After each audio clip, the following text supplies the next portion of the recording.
I have lived in Texas for 15 years. I grew up in France, and every time I go back, I am reminded that there are two versions of me: the one who learned how to make a life in Texas, and the one who grew up knowing what bread should taste like with four ingredients, and that the market should have a cheese stand. So this summer, I took my daughters to Europe for 3 weeks. We started in France, the Loire Valley, Paris, Alsace, then we crossed into Germany for an afternoon in Freiburg, and we finished in Switzerland. Two mountain summits, Victorinox store, a house where everything was so well built. So this here is the highlight of our trip. Full videos are coming up, so make sure to subscribe to the channel. But first, let me show you where we went. And as every trip, it starts in Paris, where we spent 2 days just to relax, recover from the trip, the jet lag, shop, and see friends. So here you are in the Grand Magasin, the Galerie Lafayette, Printemps, with look at that roof. Isn't it pretty? And it is air conditioned, which was highly appreciated given the heat wave we had at the end of our trip. And yes, they are kids, so I try to add some time in the park just to enjoy, for them to play and relax, because at the end it is vacations for everybody here. And Paris is about walking the city, looking at the buildings, the different landscapes, the history, and enjoying the food. So, yes, I have a sweet tooth. So, bakeries, cakes, and ice cream. A lot of ice cream because it is summer and it is vacation. Best ice cream on the planet here. Bertillon, look at that one. I have mango, dark chocolate, and praliné with pignon nuts. Delicious. I talk a great deal on this channel about ingredients and what goes into food, and Bertillon is the answer to that question done correctly. One scoop of raspberries, the Seine behind us, my daughters eating quietly because sometimes food stops conversations. This is Paris in the summer, it hasn't changed. Now moving to the Loire Valley. We based ourselves in Amboise, the heart of the chateau country where the French kings built their summer residences along one of the most beautiful rivers in Europe, producing quite a lot of wine, light wine actually, a lot of white, delicious, and some goat cheese. Very well known for the good food in that region. And on Sunday morning, we went to the market. And I want to say something about this because 3 months ago, I filmed a farmer's market in Texas and I noticed there was no cheese stand. Standalone, dedicated, nothing but cheese. In Amboise, on a Sunday morning, the cheese stand is the size of the small shop, and it's not just one cheese stand. There might have been 10 cheese stands in that market. It was a big market, but a lot of cheese, and some actually big cheese. The chèvre is from the valley, it's locally made. Then you have the comté, some big wheels, aged, the brie as well, some big wheels. What you see here is mostly goat cheese with the local wine. That was really a local cheese producer that I shared with you here, but there were so many more.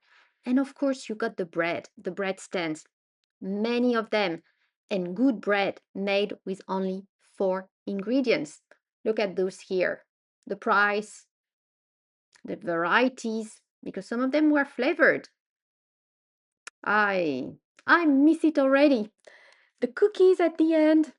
And it wasn't just cheese and bread. You had the charcuterie, the meat, the vegetables, the local producers bringing pretty much their produce, their heart, their crafts. Here it was wood carving, bath salt. And then just a few minutes from the market is Clos Lucé, the manor house where Leonardo da Vinci spent the last years of his life, invited by King François I, François Ier. He brought the Mona Lisa with him, and he died there in 1519. Look at the place here. So that's just a secondary house. That was not his castle. His castle is much, much bigger. And the gardens are extraordinary, full of working scale models of his inventions. The bridges, the flying machines, the military vehicles, the hydraulic systems.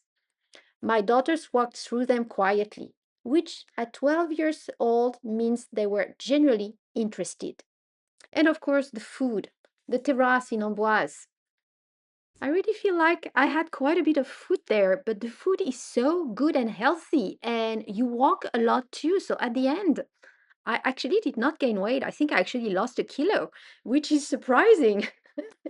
So the next day, we went to the Beauval Zoo, one of the finest zoos in Europe, right there in the Loire Valley, which is not where you would expect to find one of the world's great animal collections.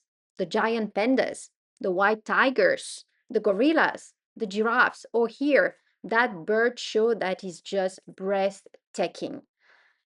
30 minutes with tons of birds flying over your head, including the bald eagle. It is impressive and majestic. Really enjoyed that show. But what struck me the most about Beauval, aside from the animals, is the philosophy. European zoos have moved significantly further than the American ones, at least the ones I have visited, towards naturalistic habitats and conservation first thinking. Like the animals look like they live there, rather than they perform there. It just felt like they were happy and obviously very well cared for. So that is not a small thing. Look at these giraffes. How beautiful. And they have a lot of space because it's not in a major city. So the habitats are huge there. Next, we took the high-speed train to the east of France and settled in Colmar, a very touristic, beautiful city, kind of like a postcard, literally. The next day, we visited some of the small villages, historical villages of Eguisheim, Rigvir, and Kaiserberg. Alsace is one of the most beautiful and most complicated regions in Europe because it's been French, German, and French again, and German again, and came back to France for the last time in 1945 after World War II. The architecture, the food, the wine, and the dialect carry every one of those chapters simultaneously. The village of Eguisheim is a circular medieval village officially listed among the most beautiful villages in France. It's half timbered houses painted in oak and rose and sage, flower boxes on every window, cobblestone sward smoothed by centuries of feet. It is stunning. And so is Colmar, as you see here, with the little river and little boat walk, boat drive in the evening, the beautiful architecture. It is a very, very nice region, known as well for its extremely good food, because every region in France has its own particular food as well as wine. So here for the food, one of the things is called tarte flambée, the burning pie kind of, which is kind of like a pizza here, as you can see, except that it's made with cream, cheese, and some lard, ham, and of course ice cream, because it is summer and we are on vacation, so every place we went we got ice cream. And between the villages on the road you can see all the wine, the vines, the grapes. This is really the production for wine.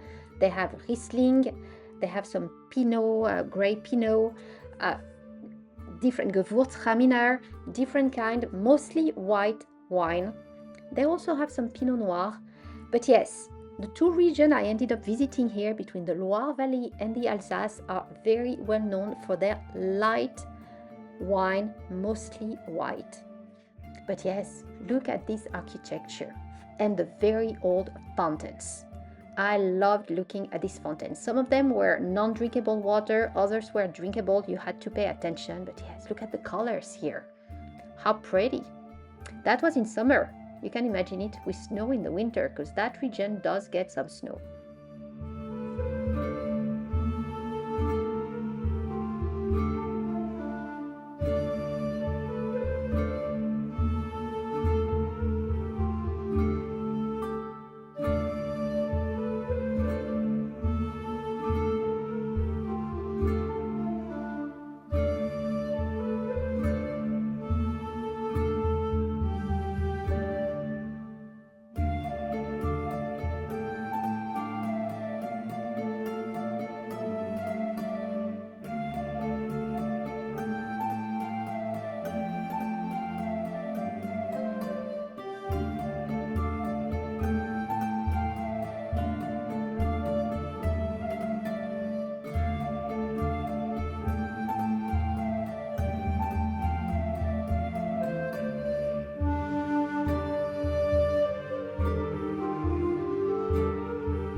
And the next day we crossed the border into Germany. When I say we crossed the border, again, it's just going on the highway. There is no official border. You just see the sign that you are in Germany and it's all in German. We went to Freiburg in Breisgau, which is a medieval city at the edge of the Black Forest. It's about 20 minutes from France, 30 minutes from Switzerland. It's all very close together, right there. In the central square, there is a Gothic cathedral that has been standing since 1200. And wrapped around its base, you have a farmer's market, which is mostly produce, bread, flowers, and local cheese. And honestly, I loved it. The produce were just incredible.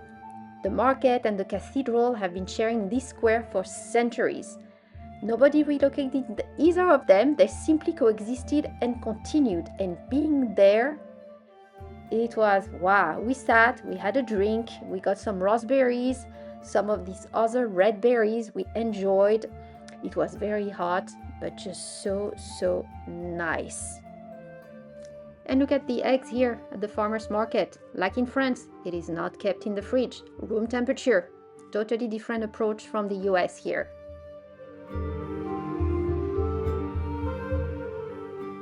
The next day we crossed and went into Switzerland. Not actual border crossing, we just continued on the highway, no check on anything. The signs went just from French to German when we entered into Basel in Switzerland. Beautiful green landscapes. That was the view from our house rental. Extremely nice. But really what struck me here within a few minutes entering Switzerland is the complete change in feeling. Everything was so clean, so polished, so organized. People were actually slowing down and respecting the speed limit. It's a completely different approach in Switzerland, which made me want to understand it better. So a video is coming up very soon on my channel to really see the comparison between France and Switzerland. But first, we stopped in Lucerne, and in Brunnen, on the shores of Lake Lucerne, we visited the Victorinox store. You know Victorinox, the Swiss Army knives? Well, what you may not know is that the company still manufactures entirely in Switzerland in the town of Eibach and has done so since 1884.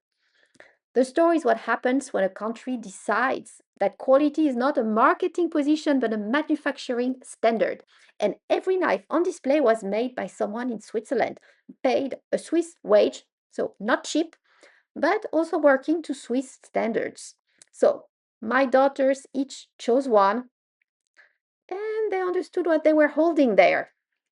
Then we decided to go up two Swiss mountains. The first one is Mount Pilatus, using this little cogwheel train here to go up to the top with a beautiful, stunning view on Lucerne and Lake Lucerne.